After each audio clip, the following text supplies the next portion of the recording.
कुछ लोग synthetic material से बने हुए पॉट को पसंद नहीं करते क्योंकि उनका मानना है कि सिंथेटिक मटेरियल से बने हुए पॉट में नेचुरल लुक का अभाव होता है और ये एनवायरनमेंट फ्रेंडली भी नहीं होते हैं।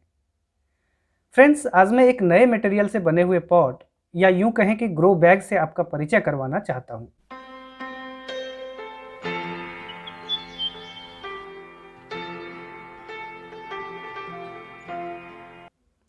हेलो फ्रेंड्स, नमस्कार। मैं हूं आपका होस्ट ब्रह्मदेव। फ्रेंड्स, पौधों को उगाने के लिए हम लोग कई अलग अलग तरह के पॉट या कंटेनर्स का इस्तेमाल करते हैं। आज से 8-10 साल पहले तक हमारे पास बहुत ही लिमिटेड चॉइस थे। उस समय केवल मिट्टी या सीमेंट के बने हुए पॉट ही उपलब्ध हो पाते थे। हालांकि मिट्टी से बने हुए पॉट आज भी उतने ही रिलेवेंट हैं जितने पहले थे, लेकिन इस समय बाजार में सिंथेटिक मटेरियल से बने हुए तरह तरह के आकर्षक पॉट और ग्रो बैग्स हर साइज में उपलब्ध हैं। पॉलीइथिलीन या अन्य सिंथेटिक फाइबर से बनने वाले इस तरह के पॉट या ग्रो बैग्स वजन में काफ़ी हल्के होने के साथ अलग अलग रंगों और आकर्षक डिज़ाइन में भी उपलब्ध होते हैं। हल्के होने के बावजूद ये काफ़ी लंबे समय तक चलते हैं और इस्तेमाल करने में भी आसान होते हैं। मिट्टी या सीमेंट के बने हुए पॉट के विपरीत हर साल इनकी सफाई या रंगाई पुताई की भी ज़रूरत नहीं पड़ती है, यानी मेंटेनेंस का कोई अतिरिक्त खर्च नहीं है। इन सभी खासियतों के बावजूद मार्केट में ये काफ़ी रिजनेबल प्राइस में आपको उपलब्ध हो जाते हैं। यही कारण है कि आजकल सिंथेटिक मटेरियल से बने हुए इन पॉट्स का इस्तेमाल धड़ल्ले से किया जा रहा है। पॉट या कंटेनर चाहे मिट्टी से बना हो, लकड़ी से बना हो, मेटल से बना हो, प्लास्टिक से बना हो या फिर किसी नेचुरल फाइबर से ही बना हुआ क्यों ना हो, हर किसी की अपनी अपनी विशेषताएं होती हैं। अगर उनमें कुछ मेरिट्स हैं तो उनमें कुछ डीमेरिट्स भी जरूर होते हैं। इसलिए यह कहना तो बड़ा मुश्किल होगा कि किस मटेरियल से बना हुआ पॉट इस्तेमाल करना चाहिए, क्योंकि उनके इस्तेमाल के साथ और भी कई सारे फैक्टर्स जुड़े रहते हैं, जैसे पॉट का वजन, पॉट की शेप और साइज़, पॉट की ड्यूरेबिलिटी, पॉट का मेंटेनेंस, पॉट की कीमत आदि। इसके अलावा लोगों की अपनी पसंद भी बहुत मायने रखती है। कुछ लोग सिंथेटिक मटेरियल से बने हुए पॉट को पसंद नहीं करते क्योंकि उनका मानना है कि सिंथेटिक मटेरियल से बने हुए पॉट में नेचुरल लुक का अभाव होता है और ये एनवायरनमेंट फ्रेंडली भी नहीं होते हैं। फ्रेंड्स, आज मैं एक नए मटेरियल से बने हुए पॉट या यूं कहें कि ग्रो बैग से आपका परिचय करवाना चाहता हूं। फैंसी लुक वाले इन ग्रो बैग्स को इनके मैन्युफैक्चरर ने मेरे पास रिव्यू के लिए भेजा है। ये ग्रो बैग्स जूट के बने हुए हैं। जूट एक प्राकृतिक रेशा होता है जिसे जूट के पौधे के तने की छाल से प्राप्त किया जाता है। जूट से आप लोग भली भांति परिचित भी होंगे क्योंकि जूट के रेशों से रस्सियां भी बनाई जाती हैं और अनाजों के भंडारण के लिए इनसे बोरियां भी बनाई जाती हैं। तो जूट के रेशों से बने हुए ये ग्रो बैग्स पूरी तरह प्राकृतिक और इको फ्रेंडली है। इनमें दो तरह के ग्रो बैग्स हैं। पहला है यह गोल्डन कलर का प्लेन ग्रो बैग जिसके एक वाल पर ब्लैक कलर में फ्लावर की प्रिंटिंग की गई है और कुछ नेचर से रिलेटेड स्लोगन भी लिखा गया है जो दिखने में काफ़ी अच्छा लग रहा है। इस ग्रो बैग की हाइट फोल्डेड अवस्था में 9 इंचेस है, लेकिन पूरी तरह फैला देने पर 7 से 8 इंच के बीच रहता है।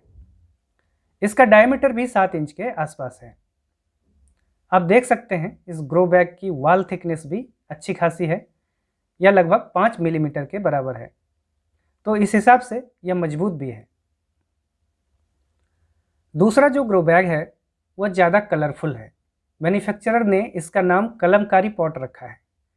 कलमकारी एक प्राचीन विधा है हैंड पेंटिंग की जो साउथ इंडिया में काफ़ी प्रचलित है। आप देख सकते हैं इस ग्रो बैग के बाहरी दीवार के चारों तरफ कलमकारी पेंटिंग की तरह के प्रिंटेड फैब्रिक को स्टेपल किया गया है। इस वजह से इस ग्रो बैग का लुक काफ़ी आर्टिस्टिक लगता है। इस ग्रो बैग की हाइट 9 इंच के आसपास है और इसका डायमीटर लगभग 7 इंच है। मजबूती के लिहाज से देखा जाए तो यह भी काफ़ी मजबूत लगता है।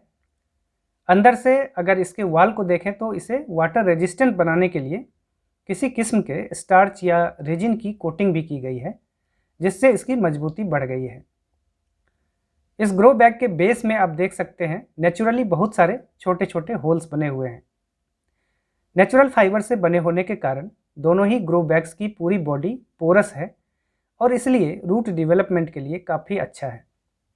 इसके अलावा इसमें वाटर लॉगिंग जैसी समस्या होने की भी कोई संभावना नहीं है आप जानते ही होंगे कि जूट के फाइबर हीट रेजिस्टेंट भी होते हैं। इसकी वजह से प्लास्टिक या मेटल पॉट की तुलना में इसके अंदर की मिट्टी का तापमान बाहरी तापमान से जल्दी प्रभावित भी नहीं होता है। आप प्लास्टिक पॉट में लगे हुए इस जीजी प्लांट को देखिए। इसकी मिट्टी गीली होने के बाद जल्दी सूख नहीं पाई है, क्योंकि इस समय बारिश का मौसम है और इस कारण इनकी पत्तियां भी पीली पड़ने लगी हैं। बहुत संभव है कि इसमें रूट रॉट भी स्टार्ट हो चुका होगा।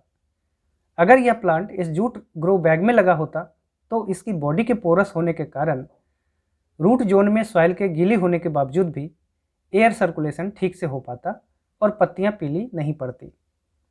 तो चलिए मैं इस प्लांट को जूट के ग्रो बैग में शिफ्ट करके आपको दिखाता हूँ। फ्रेंड्स, आप सभी जानते हैं कि जितने भी नेचुरल चीज़ें हैं वे बायोडिग्रेडेबल होते हैं। उसी तरह जूट से बने हुए ये ग्रो बैग्स भी बायोडिग्रेडेबल हैं।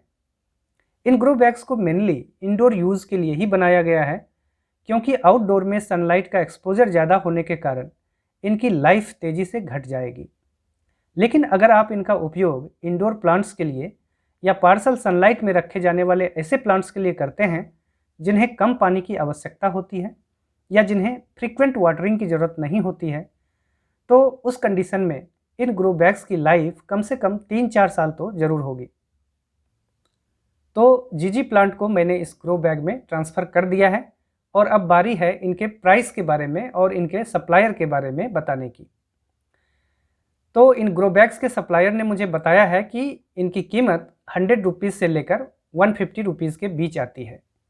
मैं सप्लायर का व्हाट्सएप नंबर डिस्क्रिप्शन बॉक्स में डाल दूंगा और उसके साथ डिस्काउंट कूपन भी, ताकि इसके इस्तेमाल से आपको कुछ छूट मिल सके।